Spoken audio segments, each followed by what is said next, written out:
सभी देशभक्तों को नमस्कार। माननीय प्रधानमंत्री जी, एमएलए, मुख्यमंत्री जी, संस्थाओं के संस्थापक, जो भी छोटे बड़े हैं, सभी को प्रणाम, नमस्कार। मैं आज एक छोटा संदेश देना आया हूँ, और संदेश तो वैसे बहुत दे चुके हैं हम, लेकिन अभी तक शायद किसी को फ़र्क नहीं पड़ा। तो चलिए मैं आपको बताता हूँ। कोरोना वायरस का दूसरा साल था ये। आपको 2 मौके दिए गए सुधरने के लिए मनुष्य को, लेकिन उनकी समझ में नहीं आ रहा है। प्रकृति संदेश दे रही है कि पहले दिया, फिर उससे दूसरा दिया और भयंकर दिया। अब कोई तीसरा लहर कुछ नहीं आने वाला। अब शांत हो गया है कोरोना। ये कोई तीसरी लहर, घबराने की ज़रूरत नहीं है। ये तुम्हें मौका दिया, अब सिर्फ 1 साल है। 2 मौके तुम्हारे पास, मनुष्य के पास आ चुके हैं, हमारे पास दे चुके हैं, लेकिन हम अभी सुधरने का नाम नहीं ले रहे। मनुष्य को बताया गया है कि प्रकृति का नाश मत करिए। जितनी भी व्हीकल है, गाड़ियाँ है, मोटरसाइकिल है, बहुत पोल्यूशन हो चुका है इनसे। इनको रात को प्रयोग किए, 9 बजे के बाद करें या बंद करें। इलेक्ट्रिक वाहन का प्रयोग करें। पानी का दुरुपयोग हो चुका है। जितने भी ये आरओ का पानी पिलाया जाता है, जो सीवर का पानी है, इसको आरओ फ़िल्टर करके पिलाया जाए, वरना ज़मीन से जो पानी निकल रहा है ये शुद्ध है, नेचुरल है, इसे शुद्ध ना किया जाए, क्योंकि इसको आरओ के द्वारा करने पर बहुत सा पानी वेस्ट जाता है, जो ठीक होता है, पेड़ पौधे देने काम आता है, लेकिन बहुत इसे नालियों में बहा दिया जाता है। पानी ज़मीन से नीचे खोखला मत करो। थोड़े से तूफान आने पर ही पेड़ गिर जाते हैं, इसका मतलब ज़मीन से पानी बहुत कम हो चुका है। समझिए इस बात को, सरकार इस बात को समझे, मनुष्य, प्रकृति समझा देगी। अगर नहीं समझती है तो अभी 2 मौके दे दिए हैं, 3 मौके और 3 मौके देती है प्रकृति, 1 मौका और देगी। पहले सबसे कोरोना आया तो थोड़ा कम आया, दूसरी बार में तो और तगड़ा आया, फिर तीसरी बार में आपके और इससे भी तगड़ा आएगा अगर नहीं सुधरे तो इसीलिए अब मनुष्य को बताया जा रहा है कि देख 1 साल का मौका है।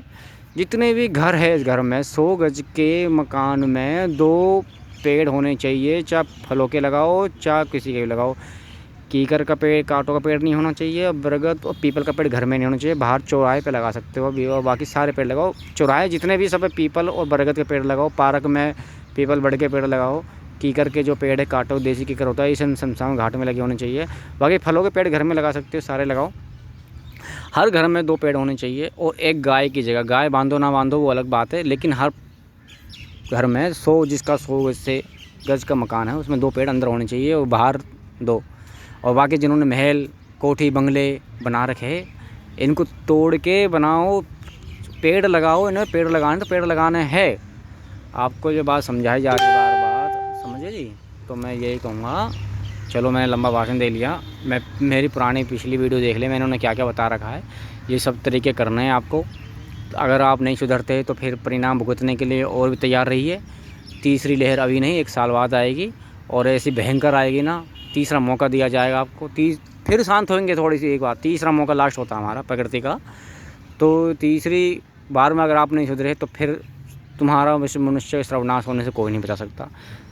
मनुष्य विहीन तो पृथ्वी नहीं होएगी, क्योंकि जो मनुष्य के प्रकृति के रूल को नाश कर रहे थे, उन्हीं का अंत होना है। ठीक है जी। और इस कोरोना से कोई रेहड़ी वाला, गरीब आदमी नहीं मरा।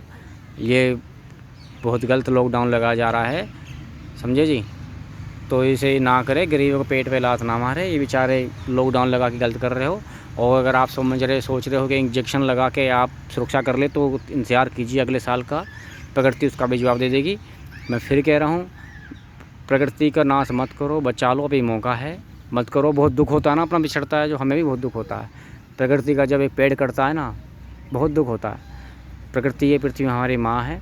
इस माँ के जब बच्चों को तुम काटते हो, पेड़ पौधों को बड़े पेड़ों को काटते हो अपने स्वार्थ के लिए, तो कितना दुख होता होगा उस माँ को। तो जो अपनी माँ को दुख देता है, उसका फिर क्या हाल होता है, वो प्रकृति देखा ही रहो। तो आपके पास तीसरा मौका आएगा, और इससे अभी तीसरी बार इससे भयंकर मृत्यु मिलेगी अगर नहीं सुधरे तो मेरी जो वीडियो है, शेयर जो देख रहा है भाई बंधु, इसे शेयर कर दे, अधिक से अधिक लोगों तक पहुँचाए। और आशा करता हूँ मेरी बात को समझेंगे और प्रकृति के संदेश को समझने की कोशिश करेंगे। मेरा सिर्फ काम संदेश देना था, मैंने प्रकृति का संदेश दे दिया, बाकी आपकी मर्ज़ी है। समझो ना समझो, क्योंकि मैं भी, सब मरेंगे तो हम कौन सा मर रहेंगे भाई, हम भी मरेंगे आपके साथ, सबको मरना है। तो अगर सुधर जाते तो हम भी बच लेंगे भाई, बाकी आपकी मर्ज़ी है मनुष्यों की, ठीक है। तो जय हर हर महादेव, और सभी भक्तों को, देशभक्तों को, जो भी मनुष्य है, ये हिंदू मुस्लिम सब आपकी अपनी जगह है। हमें सिर्फ प्रकृति से मतलब है, चाहे कोई भी अगर कोई प्रकृति का नुकसान, प्रकृति को हानि पहुंचाएगा, वो हमारा दुश्मन है, वो प्रकृति का दुश्मन है, ये समझे जी। तो प्रकृति को बचाओ, फिर कह रहा हूँ, पर्यावरण को बचाओ, जल का दुरुपयोग मत करो। और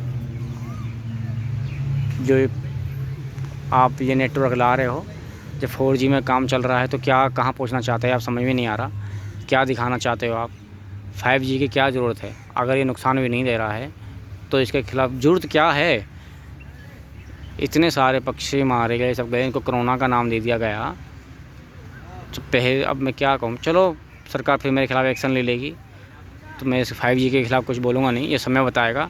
5G बस मैं ये कहूँगा कि अगर ना करे तो अच्छी बात है, रोक दिया जाए, वरना प्रकृति फिर दिखाएगी।